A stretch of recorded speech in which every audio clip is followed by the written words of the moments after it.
Hi hello నమస్తే, welcome to మన 9 TV.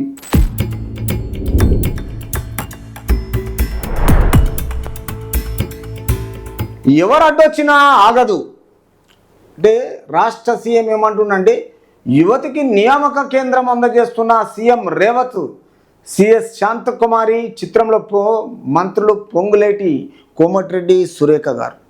అయితే ఎవరు అడ్డొచ్చినా ఆగదు అంటే మూసీ నది విషయంలో ఎవరు అడ్డొచ్చినా అండ్ ప్రతిపక్షాలు వచ్చినా ఆగదు అంటున్నారు.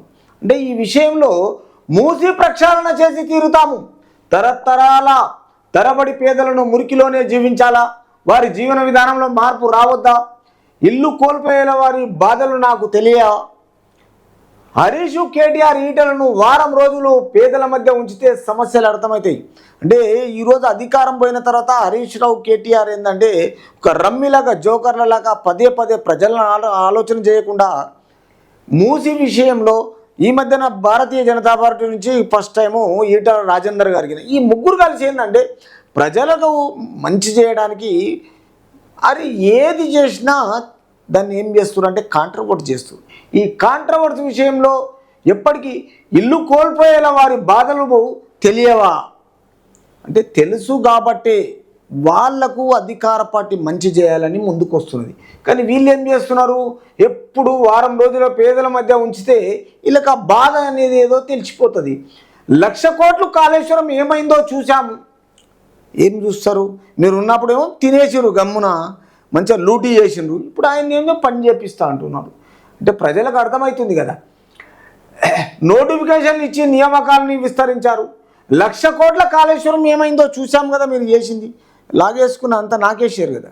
అందుకే ఈరోజు ఏమంటున్నాడంటే రేవంత్ రెడ్డి, ఈ మూసీ నదికి ఎవరు అడ్డొచ్చినా ఆగదు, దీన్ని చేస్తాం, ప్రజలకు మంచి చేయాలనే రూట్లో ఆలోచన. 10 నెలల్లో 60,000 నియామకాలు చేశాం, ముఖం చెల్లక కేసీఆర్ ఎక్కడున్నారు, సీఎం 1635 మందికి నియామక పత్రాల అందజేతాం. అంటే ప్రతిపక్ష నాయకుడు ఉన్నప్పుడు ప్రజల్లోకి రాకుండా, అది ప్రజలకు అనుకూలంగా ఉండకుండా, అధికార పార్టీని లేవదీయకుండా, మాట్లాడకుండా ఎక్కడనో దూరం ఉండి ఈ ఇళ్లను పంపి ఈరోజు ప్రజల తరపున మాట్లాడమంటే వాళ్ళ గురించి, వాళ్ళ పవర్ గురించే మాట్లాడుకుంటున్నారు. తర్వాత మూసీలో మురికిని తొలగించేందుకే ప్రక్షాళన కార్యక్రమము చేపట్టామని సీఎం రేవంత్ తెలిపారు. ఎవరు అడ్డొచ్చినా ఇది ఆగదని స్పష్టం చేశారు. దీనిని అడ్డుకునే ప్రయత్నం చేస్తున్నారు. ఏళ్ల తరబడి మూసీ వారి మురికి కూపంలో జీవిస్తున్న వారికి ఆలోచించాలన్నారు.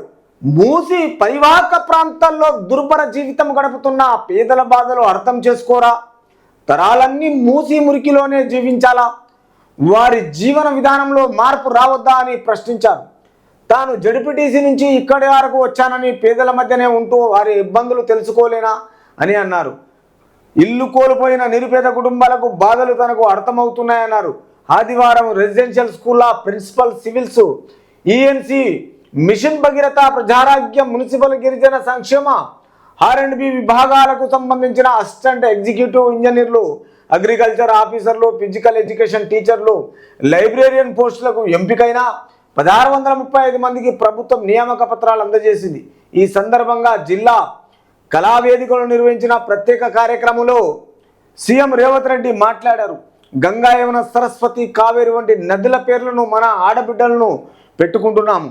మూసీ నది కంపు కొడుతూ విషము చిమ్ముతుంది కాబట్టి ఆ పేరు ఎవరు పెట్టుకోవడం లేదు. ఆ మూసీ ఎవరిని, నేను క్లారిటీగా ఎవరు అడ్డొచ్చినా దీన్ని ఆగేది లేదనే విషయంలో ఒక్కొక్కటి మొత్తం ప్రతిపక్ష పార్టీ కాళేశ్వరాన్ని 1,00,000 కోట్లు ఎట్లా మింగిందో మనము వాళ్లకు కనుక్కోకుండా మూసీని ఒక లండన్లో ఏ విధంగా జరిగిందో ఆ విధంగా ఆ డిగ్నిఫైడ్గా తయారు చేయడానికి ఇంతమంది ఆఫీసర్ల సమక్షంలో ఈ మురికి కూపంలో జీవిస్తున్న ఇవన్నిటికీ గురించి ఆలోచించి మూసి పరికర వాహన ప్రాంతాల్లో మొత్తం, తర్వాత ఈ జడ్పీటీసీ నుంచి నేను ప్రజల ముందు ఉంటున్నా, ఇప్పటివరకు ఈ స్థాయి వరకు వచ్చాను.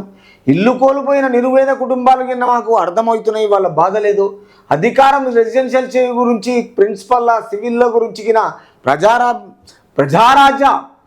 ప్రజారోగ్య, మున్సిపల్ గిరిజన సంక్షేమ, R&B విభాగాలకు సంబంధించిన అసిస్టెంట్ల గురించి, తర్వాత మనము గంగా, యమున, సరస్వతి, కావేరి వంటి నదుల పేర్లంగిన మన ఆడబిడ్డల పేర్లను పెట్టుకుంటున్నాము. మూసీ నది కంపు కొడుతూ విషం చిమ్ముతుంటే కాబట్టి ఆ పేరు ఎవరు పెట్టుకోవాల్సినది పెట్టుకోవడం లేదు. ఆ మూసీకి